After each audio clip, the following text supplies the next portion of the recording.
The winter wind howled with a predatory hunger behind the restaurant, cutting through the orange kitten's matted, grease-soaked fur like a blade.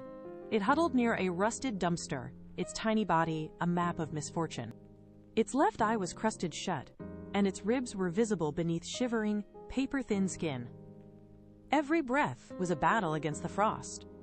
A larger stray cat lunged from the shadows, swiping the kitten away from a discarded chicken bone with a sharp hiss.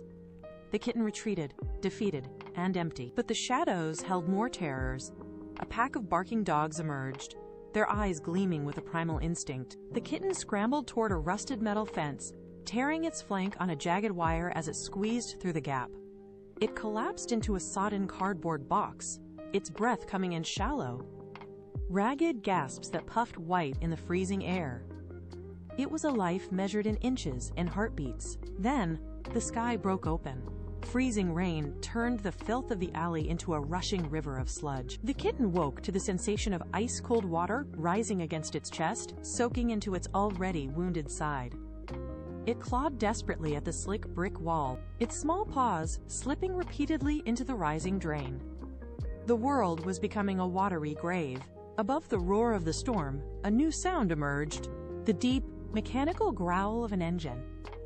A car skidded around the corner, its tires spinning wildly on the wet pavement.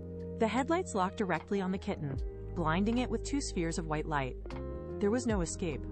The kitten froze, pinned between the rising flood and the oncoming steel. Death felt certain, a cold end to a short, hard life in the dark. Suddenly, a golden retriever lunged through the downpour, a flash of amber against the gray rain. Its teeth caught the kitten by the scruff with a firm but careful grip. The dog slammed its weight into the kitten, knocking it out of the torrent, just as the car smashed into the alley wall with a deafening crash of glass and metal.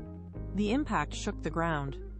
The dog struggled against the rising current, dragging its heavy, sodden body toward the higher ground of a loading dock. Every step was a labor of strength. Finally, they reached the concrete ledge. The kitten shook the freezing water from its fur, shivering violently as it watched the dog pull itself up.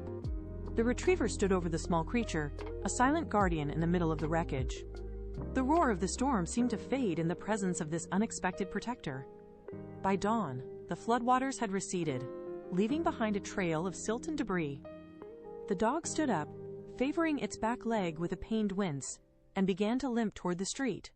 The kitten hesitated for only a second before following, its tail tucked low, but its eyes fixed on the golden fur ahead. They traveled for blocks through the waking city, an unlikely pair of survivors. Finally, they reached a small, quiet cottage with a white gate. An old man swung the door open, his hands trembling with relief as he reached for the dog. He ushered the retriever inside, but as the man stepped back, the gate clicked shut. The kitten was left alone on the porch, staring through the bars. The dog stopped at the threshold, turning its head back. It refused to move. The man looked down, saw the shivering orange speck, and sighed. He reopened the gate. The man placed a small ceramic bowl on the porch, a silent invitation. The kitten stepped inside, leaving the cold world behind forever. From that morning, they became inseparable. Each dawn, the dog led the way out the gate, and each dusk, they returned in tandem, two shadows moving as one.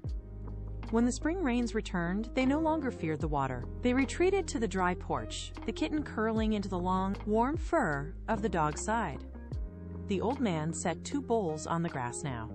After eating, the kitten would climb onto the dog's flank, pressing its nose against the retriever's thick coat. The dog rested its chin over the kitten, closing its eyes in perfect contentment. Sunlight warmed the yard, and they remained there, motionless, safe, and finally home. The shadows of the alley were gone, replaced by the golden glow of a shared life.